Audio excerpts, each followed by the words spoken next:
And hi there, welcome back to another tool bag review. So today I'm looking at this. This is Vaunt, and that's the name there. It's Vaunt, and this model is the large double mouth tool bag. This comes.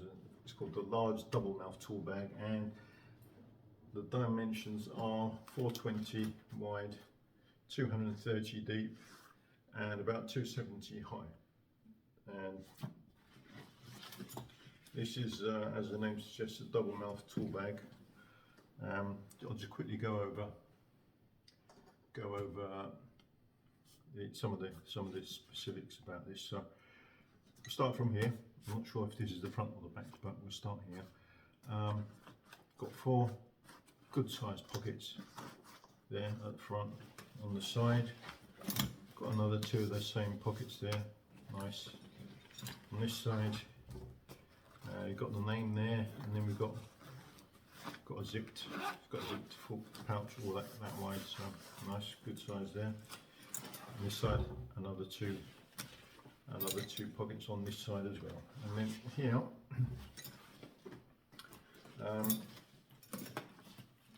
if you look there, very nice. That's actually steel cord. I don't know if you can see that. It's steel cord inside a plastic tube, and they've got this rubber hand detail as well, which is, it looks very nice. And overall, I think it feels quite sturdy. This has got a rigid frame all the way, so it goes down the centre there. This is the rigid frame that goes down the centre there, and it comes with this shoulder strap. And I got this from ITS, and it was a bit of a bargain at £30 inclusive of VAT. So very competitive price.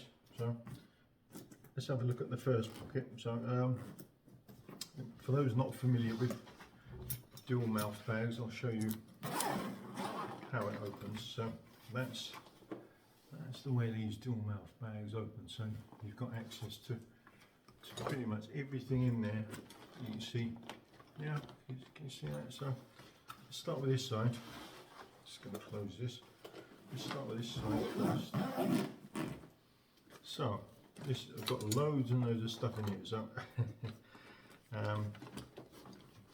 for those that have watched my Stanley dual access bag video, this, I have replaced my Stanley, but I've done a video on the reasons for that.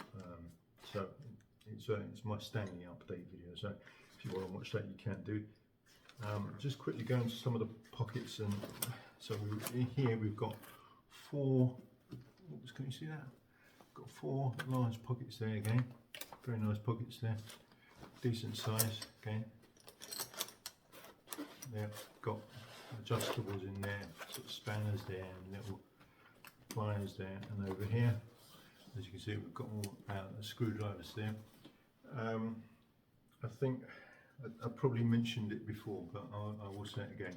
This type of bag, you do need to watch the height. That is the tallest tool you will get in here. That is 260 millimeters in height, and that is probably the tallest tool you will get in here. This is this just about fits. It just about fits, and that's if you get it in properly. Yeah, so it does fit. But this is a 250 millimeter. It's a 10-inch water pump, so that will go in. The 300s absolutely do not fit, so they have to go down here, along with this screwdriver, which is, along with my along with these screwdrivers, which is, and that's a 250 millimeter bladed posi. So again, that does fit in here, but like that. So okay. Yeah, over this side, we've got lots of straps. You've got a few pockets down here. You've got plenty of space for tools vertically there, and a few pockets down the bottom. I think it's 3 or 4 down the bottom there. So but that's quite nice. It's good. You've got quite the depth of the storage down here is not quite as much as the Stanleys, and I'll show you later why that is. So let's close this up. And this is, see that it's not very rigid, so a lot of this stress is going to be on this zipper, so that's a little bit of a concern. So I mean, quality-wise, this feels nice and rigid. I have to say, it feels nice and rigid round here, but that's a little bit flimsy. The zipper feels good quality again. So let's have a look around here. Let's have a look on this side. All right, open that up. And again, I'll take some of the stuff out. So there we've got, again, got four good sized pockets there, and we'll make the most of those. And we've got a zipper here for sort of like documents and things like that, thin bits of paper that can go in there. Here I've got, I'll just show you what I've got in here to give you an idea of how much space there is. That's my 12-volt cordless, that's my 12-volt light. I've got a tub and a cloth which I use for bleeding radiators and things. I've got this, which is a Bosch bit set. This is actually a little bit on the large size, so I'm going to try and find a replacement for that, but I might do a separate video on that one. So I'll quickly show you this as well. Again, as with the Stanley model that we reviewed before, this has got a holster type strap there, so you can use it as a holster there, and it actually has this see that, you see, make that out there, it actually has this there, a Velcro strap to hold that in place as well, but it kind of worked for me better. I just put that in the pocket and that seems to work quite well. So I'll put all this back. That's that. So I've got that in there. One thing that I will say is a bit of the downside to this is, do you see the width of that? I used to be able to lie this flat in my old bag on the floor, on the base like that. I used to be able to do that. On this one, it doesn't fit, so I have to put it vertically. It leaves a bit of space like that. So, but I will go into a bit more detail once I've shown you the rest of the bag. So, yeah. So, I mean, that's that. This is the strap that you. This is a strap that you get with it.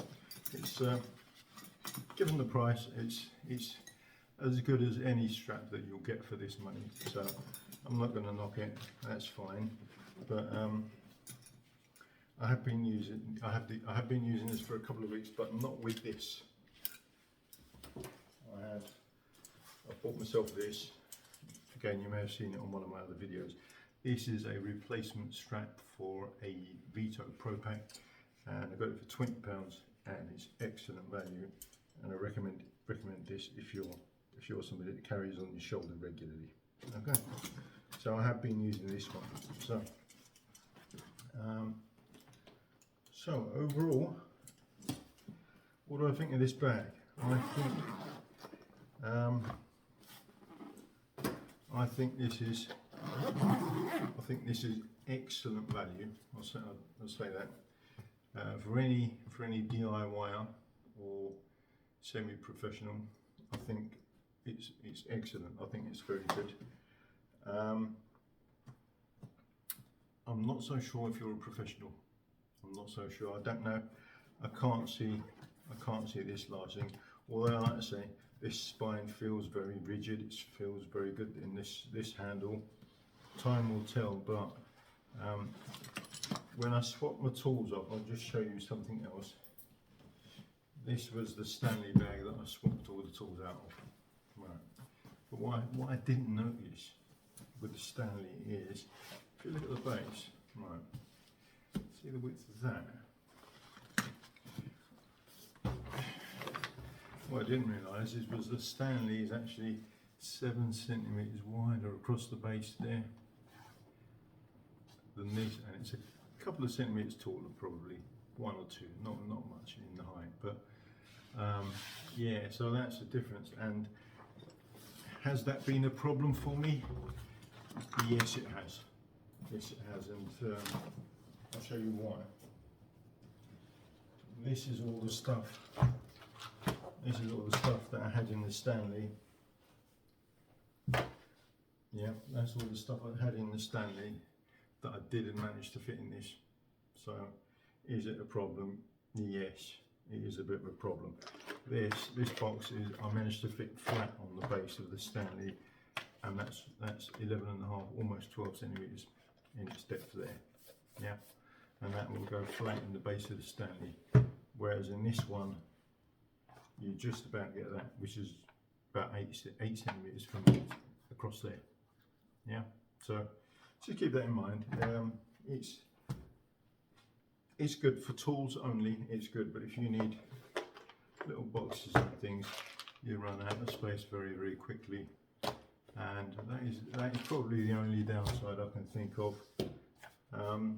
As I mentioned before, this is 14.5 kilograms as it is, and it's dropped down from about 17, which is how heavy my Stanley was. But as I say, it's a nice little bag, and for any DIYer or semi-professional, I think it's very good, and the design works well. So that's all I've got to say, really. Thanks for watching.